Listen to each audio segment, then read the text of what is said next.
बहुत चीज़ें हैं जो लोगों तक नहीं पहुंच रही हैं और लगातार ऐसी चीज़ें आ रही हैं जो बहुत बेचैन कर दे रही हैं।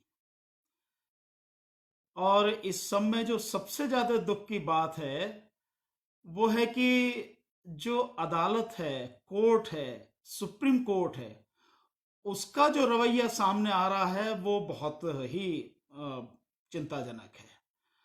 अगर सुप्रीम कोर्ट का ये ढंग रहेगा तो वाकई में आने वाले समय में बहुत बड़ी मुसीबत होने वाली है।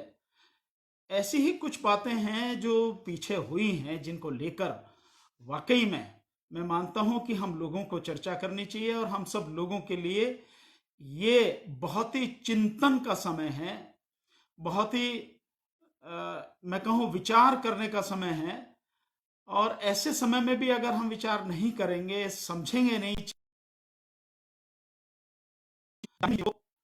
उनको सही जो परिप्रेक्ष्य है उसमें नहीं समझेंगे, सरकार की नीयत क्या है, बाकी सब जो हैं इनकी नीयत क्या है, ये क्यों कर रहे हैं ऐसा ऐसा, इनको क्यों करना चाहिए और क्यों नहीं करना चाहिए, इन सारी चीज़ों का हमें ध्यान रखना पड़ेगा। बहुत गंभीर परिस्थिति है। सुप्रीम कोर्ट ने जिस तरह की कुछ टिप्पणियां की हैं, यहाँ तक कि सुप्रीम कोर्ट के चीफ जस्टिस साहब ने जो बात कही है, हम सभी के लिए, पूरे देशवासियों के लिए बहुत गंभीर विचार विमर्श का समय है। ध्यान है आपको कि सुप्रीम कोर्ट ने कहा, चीफ जस्टिस ने कहा, चीफ जस्टिस ऑफ इंडिया जो इस समय हैं, उन्होंने कहा कि आपदा के समय में तीनों अंगों को मिलकर काम करना चाहिए। ये मिलकर काम करने के लिए सुप्रीम कोर्ट नहीं बनाई गई है। ये अदालतों को इतने अधिकार मिलकर काम करने के लिए नहीं बनाए गए हैं। अदालतों को जो इतने अधिकार दिए गए हैं वो इसलिए दिए गए हैं ताकि अदालतें सरकार के कार्यों को वॉच कर सकें, और अगर सरकार के कार्य संविधान के अनुरूप नहीं है, देश की जनता के हित में नहीं है, देश हित में नहीं है, तो निश्चित रूप से उन पर जो है एक्शन होना चाहिए सुप्रीम कोर्ट का, क्योंकि सुप्रीम कोर्ट के अलावा तो सरकार के ऊपर कोई और एक्शन लेने वाला है नहीं। लेकिन बड़ी गंभीर परिस्थिति हो जाती है कि जब सुप्रीम कोर्ट के चीफ जस्टिस कहते हैं कि इन्हें ऐसे समय में सरकार के साथ मिलकर काम करना चाहिए, मिलकर काम करना चाहिए, तो इसका मतलब बहुत सीधा साफ हो गया कि जो सरकार कर रही है आप उसको हाँ में हाँ मिलाए चले जाओ, उस पर टिक मार्क किए चले जाओ कि हाँ जो भी कर रही है सरकार सही कर रही है, सरकार कुछ गलत नहीं कर रही, सरकार ने जो सोचा वो भी सही, सरकार जो कर रही है वो भी सही, जो आगे करेगी वो भी सही, सरकार की जो योजना है वो भी सही। एक और इसमें देखिए कि प्रवासी जो मजदूर हैं उनको लाने के लिए और उनके गांव पहुंचाने के लिए एक जो रिट पड़ी है, रिट डाली गई है कि सरकार से पूछा जाए, तो सरकार से सुप्रीम कोर्ट को उससे जवाब लेने के बजाय सुप्रीम कोर्ट कह रही है, पूछ रही है, सरकार से पूछ रही है कि क्या उन प्रवासी मजदूरों को उनके गांव में भेज सकते हैं क्या। समझिए आप इस चीज की गंभीरता को कि सुप्रीम कोर्ट को कहना ही चाहिए कि भाई ये पिटीशन आया है, आपको ये नोटिस भेजना, आप इसका जवाब दीजिए। और देन उसके बाद में सुप्रीम कोर्ट के जवाब आने के बाद में, क्योंकि ये सब अर्जेंट मैटर है, ये जब तक कोरोना का मामला चल रहा है प्रवासी मजदूरों का तब तक ही मसला है, उसके बाद में सारी स्थिति जो है थोड़ा अलग तरीके से बैठेगी।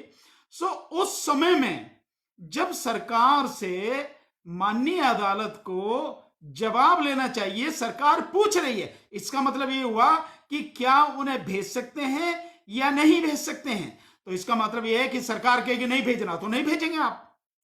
तो क्या अदालत सरकार के हिसाब से चल रही है? क्या अदालतों को सरकार के हिसाब से चलना चाहिए? सरकार की मर्जी के अनुसार, उसकी मर्जी के अनुरूप काम करना चाहिए। इस बात के लिए अदालतें बनाई गई हैं।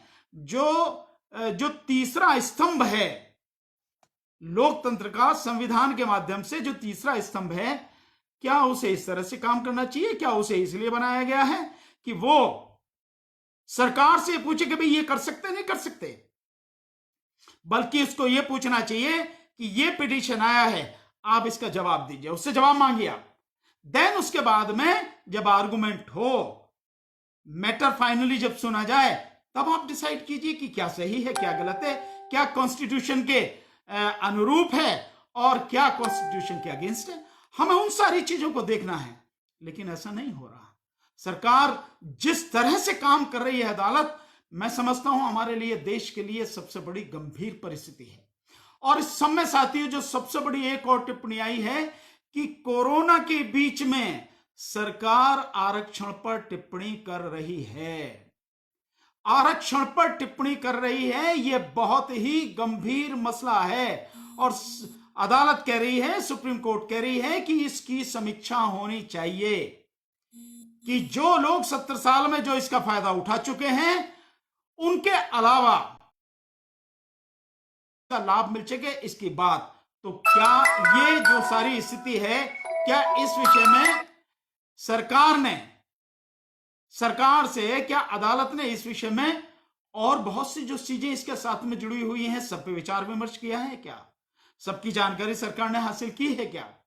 सरकार जो सुप्रीम कोर्ट ये बात कह रही है कि भाई हमें जो है इसकी समीक्षा करनी चाहिए, जिन लोगों ने इसका लाभ लिया है वो लोग इस लाभ को छोड़कर अब जिन लोगों को इसका लाभ नहीं मिला उन लोगों तक इसका लाभ पहुंचना चाहिए। बिल्कुल सभी लोगों तक इसका लाभ पहुंचना चाहिए जो इसके लिए हकदार हैं। लेकिन क्या माननीय सुप्रीम कोर्ट ने रिजर्वेशन की तमाम पॉलिसी को पूरी उसकी जांच पड़ताल कर ली है क्या?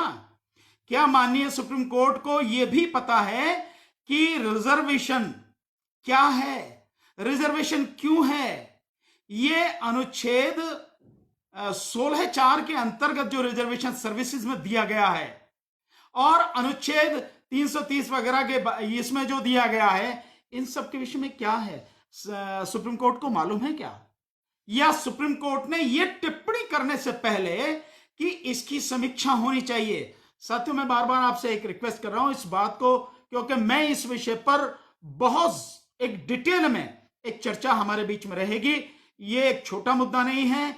मैं समझता हूं अब हमारी जो डायरेक्ट फाइट है, आने वाले समय में हमें सुप्रीम कोर्ट के साथ निश्चित रूप से फाइट करनी पड़ेगी, संघर्ष करना पड़ेगा साथियों, क्योंकि सुप्रीम कोर्ट एक ऐसा माध्यम बन गया है जो बार बार हमारे रिजर्वेशन, आरक्षण, इस पर बिना सोचे समझे टिप्पणी करता है और इसके रास्ते में सबसे बड़ी बाधा बन गया है। इसलिए हमको इस पर बड़ी गंभीरता से सोचना पड़ेगा। और सीधा मुझे कहने में कोई शक नहीं है, कोई जरा भी झिझक नहीं है कि आने वाले समय में सुप्रीम कोर्ट से हमारा संघर्ष होना है साथियों, संघर्ष करना पड़ेगा हमें, क्योंकि जो एक अदालत न्याय करने के लिए बनाई गई है वो न्याय करना तो दूर बल्कि अन्याय का समर्थन कर रही है, अन्याय का लगातार अन्याय के साथ में खड़ी है। मैं एक चीज और आपसे कहूंगा साथियों, इसको लगातार इस बात को आप शेयर भी करते रहिए ताकि अधिक से अधिक लोग जुड़ें। ग्रुप में शेयर कीजिए, जो आपके दोस्त हैं उनको शेयर कीजिए, अधिक से अधिक लोग जुड़ेंगे, ये बहुत जरूरी है। आज मैं थोड़ी सी कुछ परिस्थितियां बना के बाकी इसके विषय में मैं बहुत डिटेल में चर्चा करूंगा साथियों, और चाहूंगा कि आप और हम सब लोग, क्योंकि ये मसला लगातार आ रहा है। आज समाज, अगर ये दलित समाज, ये शोषित पीड़ित समाज, SC ST का समाज, OBC का समाज अगर कुछ भी थोड़ा बहुत बन पाया है तो वो ये रिजर्वेशन की वजह से बन पाया। हालांकि सरकार ने रिजर्वेशन पूरी तरह से लगभग खत्म ही कर दिया है। सरकारी नौकरियों में कुछ बता नहीं, जब नौकरियां ही खत्म हो गई तो रिजर्वेशन कहां से होगा? और धड़ाधड़ प्राइवेटाइजेशन करती चली जा रही है सरकार, प्राइवेट हाथों में देती चली जा रही है। तो ये सारी की सारी चीजें हैं। तो जो कुछ बचा है, जो कुछ है या जो कुछ होना चाहिए, उसे हासिल करने के लिए हमें संघर्ष करना पड़ेगा। इसके अलावा कोई दूसरा रास्ता नहीं है। और मैं बार बार इसीलिए कह रहा हूं कि सुप्रीम कोर्ट इस मामले में लगातार हमारे रास्ते का रोड़ा बनती चली जा रही है। मैं ये शब्द इस्तेमाल कर रहा हूं, हमारे रास्ते का रोड़ा बनती चली जा रही है। कभी कहीं से कोई ना कोई पिटीशन आती है किसी भी तरह से, और उसको लेकर सुप्रीम कोर्ट एंटरटेन करती है, और उसको एंटरटेन करने के बाद में जो मन में आता है वो फैसले करती है। एक कभी कोई छोटी सी खबर खुशी की आती है कि भाई ये हो गया रिजर्वेशन के ऊपर, उसके बाद तुरंत आएगी कि ये रिजर्वेशन ऐसे खत्म कर दिया सुप्रीम कोर्ट ने, ऐसे कर दिया। और अभी जो टिप्पणी आई है वो बहुत गंभीर टिप्पणी है साथियों, कि रिजर्वेशन की समीक्षा होनी चाहिए। जो लोग वेल एस्टेब्लिश्ड हैं उनको रिजर्वेशन की जरूरत नहीं है साथियों। रिजर्वेशन का आधार ये कभी नहीं था जिसे सुप्रीम कोर्ट बनाना चाह रही है। इस मतलब यह है सीधा सीधा कि आर्थिक आधार पर सुप्रीम कोर्ट रिजर्वेशन की बात करना चाह रही है। आर्थिक आधार रिजर्वेशन के लिए, वो भी शेड्यूल कास्ट शेड्यूल ट्राइब्स के लिए रिजर्वेशन के लिए कभी भी आधार नहीं रहा था। यह था इसका बहुत बड़ा सामाजिक आधार। क्योंकि आज की तारीख में भी कोई कितना भी बड़ा पैसे वाला व्यक्ति हो शेड्यूल कास्ट में, शेड्यूल ट्रास्ट में, लेकिन सामाजिक स्तर पर उसका मान सम्मान वो नहीं है जो जनरल समाज के व्यक्ति का हो सकता है या होता है, या जो उसके प्रति उसकी जो रेपुटेशन है समाज में वो उसकी नहीं है।